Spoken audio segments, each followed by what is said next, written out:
It was 6 o'clock in the morning, in his little house in a little village in Mexico. Mario was asleep.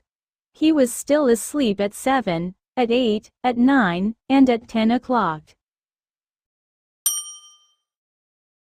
Most days Mario woke up at about 11. Then his wife usually went to the shop to buy tortillas and coffee for his breakfast. Mario was a lucky man because Pedro, the shopkeeper, was a good friend and never asked him to pay for his food.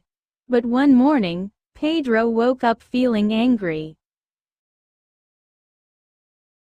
"I get up at 5 every morning to work," he said to himself. "But Mario lies in bed all morning doing nothing. He doesn't work and I give him free food. That's enough. If he wants any more free food, he'll have to do some work for me." Later that morning, Mario's wife walked into the shop at the usual time. "Tell your husband that I can't give him any more free food," Pedro said. "I'm making an extra room on the side of my house. If he helps me carry some large rocks from the quarry, then you can have more food." "Oh no," said Mario, when he heard Pedro's words. "Those rocks are too heavy for me to move. How many times must I say, if God wants to give, he'll give. And when he gives, he'll push it in through the window. Please, no more talk of work. What about a nice cup of fresh coffee?" After that, he put on his clothes and left the house. Later that morning, Mario was walking up the hill happily watching the clouds in the sky. Suddenly he heard shouts behind him. "Whoa, whoa, there!" Turning round, he saw that a horse was galloping nearer and nearer. A man was riding the horse and shouting, but the horse didn't stop. "Whoa!" The rider shouted again, but the horse didn't go any slower. Now the horse was right in front of Mario. He jumped at it, took the horse's reins in his hands and made it stop. The rider was an old man with long white hair. He got down. "You don't run around all day like other people," he said to Mario, "but you're there when someone needs you." "You're very kind," replied Mario. "But to be like this is not hard. I try to sleep well, eat well, and not worry about things." "Well, today you really helped me," said the old man. "And so I want to give you a gift of God." "A gift of God? I don't understand," said Mario. "When God gives a gift to somebody," the old man explained, "only the person that God gives it to can keep it. Follow me." Mario followed him, and they went up the hill. There the old man stopped and showed him a large rock. "Under that rock," he said, "are some leaves. Under the leaves are some chests. In the chests you'll find the gift of God waiting for you." Mario went over to the rock, knelt by it, and took it in his hands. He moved it easily. Then he moved the leaves, and saw 6 chests made of wood. Slowly he opened one of the chests. Inside it there were hundreds of silver coins. Mario picked up some of the coins and put them in his pocket. Then he closed all 6 chests, put leaves over them again, and put back the rock. Now, after all this work, he felt tired. He sat down under a tree, and went to sleep. When Mario woke up, he was hungry. He remembered something about a horse, an old man and some silver. Did it really happen or was it just a dream? He said to himself.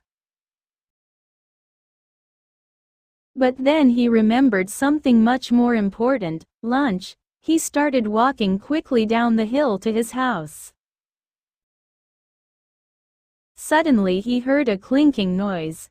He put his hand in his pocket and found 6 silver coins there. That evening Mario's wife went back to the shop. She put the coins in Pedro's hand.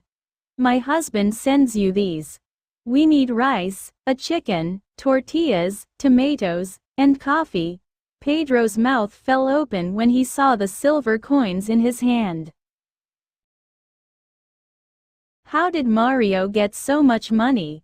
He asked. "Come to our house tomorrow morning after 11, the wife said, "and he'll tell you." The next morning Pedro heard the story. He wasn't really sure if it was true. "But Mario," he cried, "why didn't you bring all those chests home with you?" "They were too heavy," Mario explained. "I needed horses to carry them and I have no horses. And, my friend, how many times have I told you? If God wants to give, He'll give.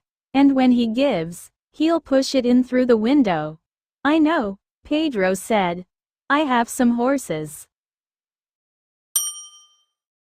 I'll come to your house tonight and we'll go to this place together. My horses will carry all 6 chests. You'll keep 3 of them and give the other 3 to me. We'll become rich together. Do you agree?" "All right," said Mario. He was happy because his wife was cooking a delicious chicken for dinner.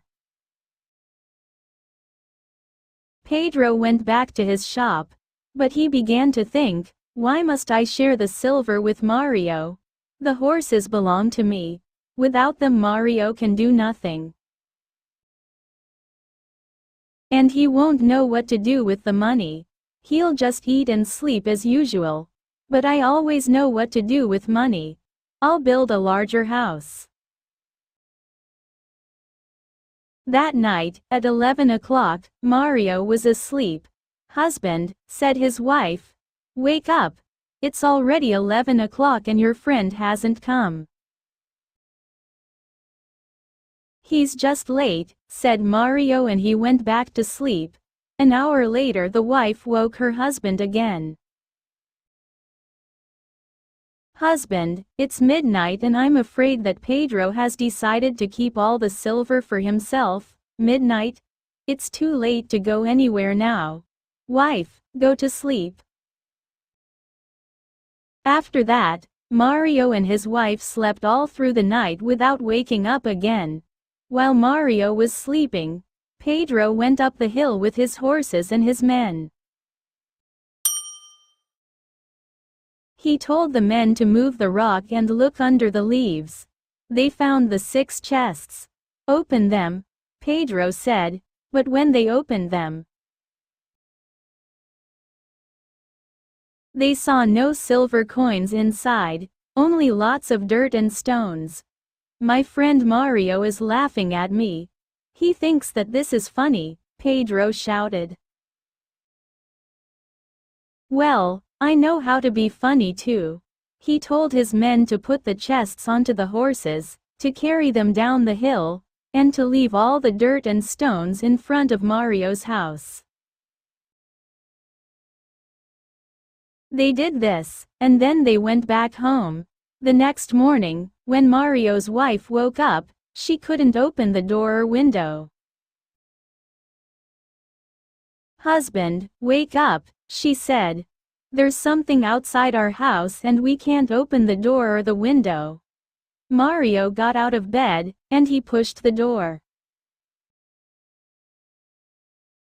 He couldn't open it, not even a crack. He pushed the window, and at last it opened a crack. Lots of silver coins came through the crack and fell onto the floor. "Husband," the wife said, "Pedro did come last night." "Perhaps," replied Mario. "But all this work has made me hungry. What about a nice tortilla?" Later that morning, Mario was walking up the hill happily watching the clouds in the sky. Suddenly he heard shouts behind him. Whoa, whoa, there! She put 20 silver coins down in front of the shopkeeper. What happened yesterday? We waited for you until midnight, she said. I was worried when you didn't come. Then this morning it all came through the window.